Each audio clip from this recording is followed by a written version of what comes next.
Canada is being brainwashed, and more than half of the country is not even realizing it. For thousands of years, those in power have used coordinated persuasion to shape how entire societies think.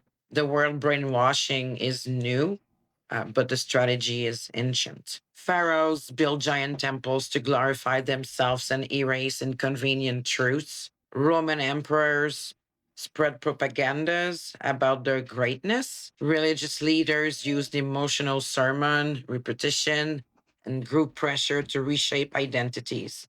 The 20th century supercharged it. Edward Bernays taught governments and corporations how to engineer consent, brainwashing. Nazi Germany and the Soviet Union turned propaganda into a total system, controlling the media, the schools, even the people's thoughts.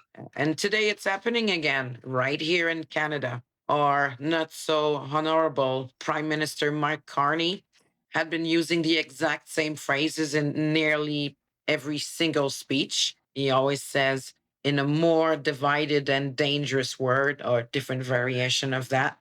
He says it constantly, like a freaking drumbeat, and he doesn't stop there. Is more divided and dangerous. As the world becomes more divided and dangerous, Canadians are uniting. And we live in an increasingly dangerous, divided, and intolerant world. We become united in the face of a more dangerous and divided world. And in a more dangerous and divided world, we are ever more grateful for your. In a more divided and uncertain world. It is a more dangerous and divided world, unfortunately. We're meeting at one of those hinge moments, those turning points in history. The world's more divided and dangerous. In a fast-changing, more divided, more uncertain world. Happy holidays, Canada. In a more divided and uncertain world. The world's more divided and dangerous. We will reinforce Canada's security for an increasingly dangerous and divided world. So here's the current situation. The world, as I said earlier, is more dangerous and divided. More dangerous and divided. He's actively fear mongering about the United States. He's been waving around a little figurine of General Isaac Brock from the War of 1812, basically telling Canadians that America will pretty much invade us again.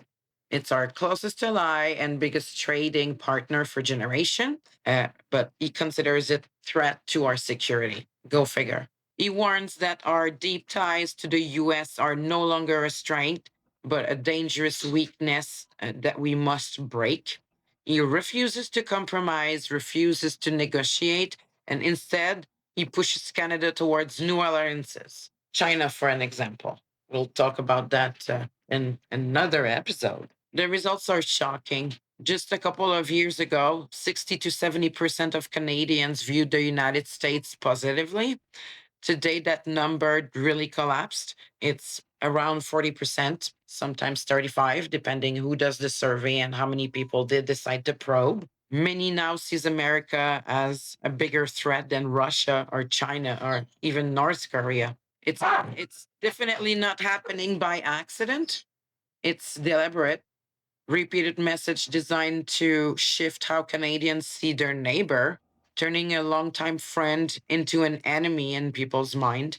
Fear plus repetition plus economic stress is an incredibly powerful combination. History has shown us over and over again how effective this kind of message can be.